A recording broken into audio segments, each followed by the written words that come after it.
안녕하세요. 오늘은 팔란티어에 대한 몇 가지 부정적인 견해에 대해 제 생각을 말씀드리려고 합니다. 팔란티어는 현재 촉망되는 AI 소프트웨어 업계의 리더급 기업이죠. 이러한 사실은 대부분 동의를 하는 것이고 이미 주가에도 반영이 되어 있는데요.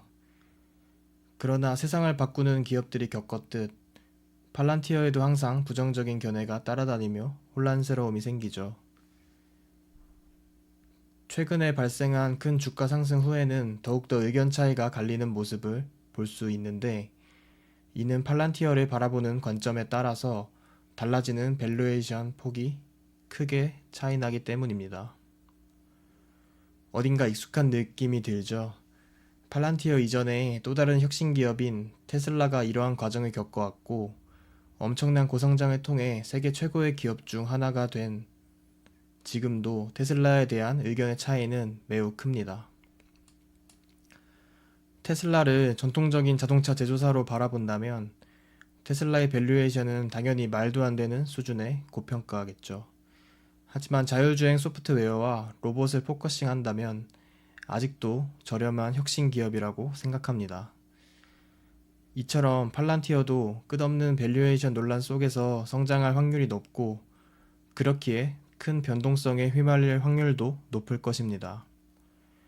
1편 영상에서 말씀드린 것과 같이 팔란티어를 바라보는 개인의 관점이 아주 중요한 이유죠.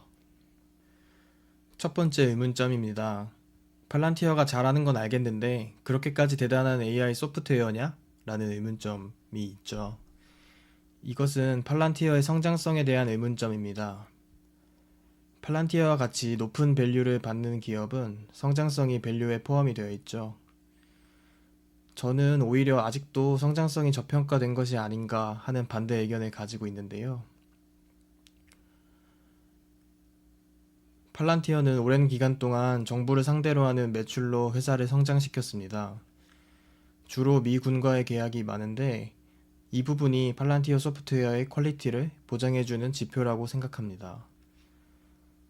미군은 세계 최강의 전력으로 평가받고 있는 곳이고 끊임없이 경쟁력을 강화하기 위해 전력을 업그레이드하죠. 이런 곳에서 오랫동안 팔란티어의 고담을 사용하고 있고 계속해서 계약 범위를 확장하고 있다는 것은 고담의 효과성을 충분히 입증하는 것이 아닐까요? 그리고 보안은 방위산업에서 가장 중요한 요소 중 하나인데 미군과의 오랜 신뢰가 이러한 보안에 대한 우려를 충분히 줄여줄 수 있을 것입니다. 이번 우크라이나 전쟁에서는 팔란티어의 고담이 큰 성과를 올리면서 실제 전쟁 경험과 데이터를 가진 소프트웨어로 진화하기도 했고요. 위 이미지에서 왼쪽에 보이는 그래프는 총 고객사의 수를 나타내는 그래프고 오른쪽은 청구 금액에 대한 그래프입니다. 팔란티어의 고객 수는 여전히 꾸준히 증가하고 있죠. 그 다음에 청구액은 더 크게 증가했습니다. 이러한 데이터를 해석해 볼 때 가능한 경우는 두 가지 경우가 있겠죠. 신규 고객들과 더 큰 규모의 계약을 체결했던지 아니면 기존 고객들이 계약 규모를 늘린 경우가 있겠죠. 둘 중 어느 것이든 좋은 결과로 이어지고 있는 것이고, 이런 결과는 팔란티어의 소프트웨어가 경쟁력이 증명되고 있다는 결과라고 볼 수 있습니다. 두 번째 의문점입니다. 지금까지 잘하고 있는 건 알겠는데 미래에도 계속해서 지금의 성장성을 유지하면서 잘할 수 있을까? 저는 충분히 긍정적으로 보여집니다. 오히려 아직까지 진가가 제대로 보여지지 않았다고 생각을 하는데요. 위 이미지에 보이는 기업들은 팔란티어의 고객사들로 세계적인 기업들이 이미 즐비합니다. 팔란티어의 소프트웨어는 빅데이터에 뿌리를 두고 있습니다. 그것도 각 고객사에서만 수집할 수 있는 특별하고도 방대한 데이터가 필요하죠. 고객사들은 이러한 데이터들을 잘 정리해 놓은 것도 있을 것이고, 기록하지 않은 것도 있을 것입니다. 또한 기록된 방식도 고객사마다 다르겠죠. 어떤 플랫폼에 데이터 형태로 잘 정리된 곳도 있을 것이고 아직까지 수기로 기록된 데이터도 있을 것입니다. 그리고 소프트웨어를 실제로 사용하는 실무자들은 이러한 데이터들을 규칙성 있게 수집하고 정리해서 입력하는 작업에 아직 익숙하지 않겠죠.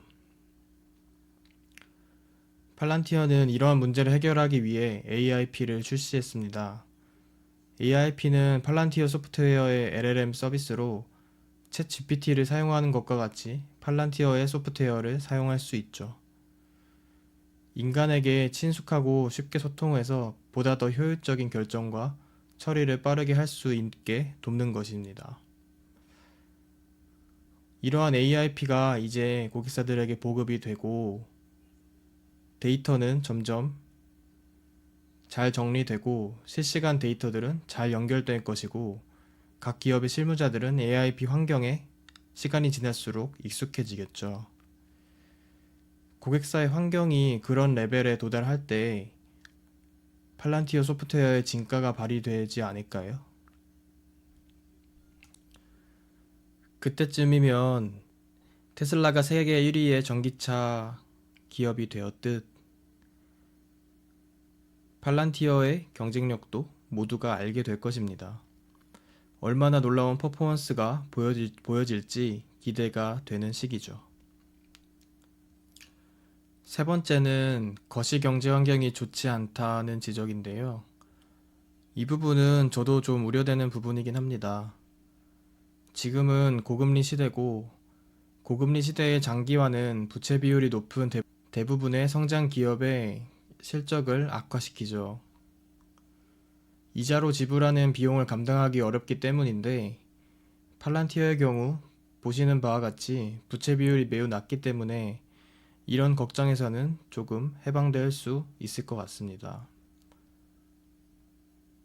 그리고 경기 침체로 이어진다면 고객사들의 팔란티어의 비싼 제품을 쓰기 부담스럽다는 의견도 있었습니다. 대공황급의 경기 침체라면 그럴 수도 있겠다는 생각이 들지만 지금은 연착륙을 목표로 하고 있고 아직까지 뚜렷한 침체 신호도 발견되지는 않고 있죠. 약간의 경기 침체라면 기업들은 오히려 체질 개선이 필요할 것이고 비용 개선과 효율화를 위해서 팔란티어의 소프트웨어를 더 적극적으로 사용해야 하지 않을까요? 물론 팔란티어의 소프트웨어의 효율성이 입증된 것을 전제로 하고 있지만요.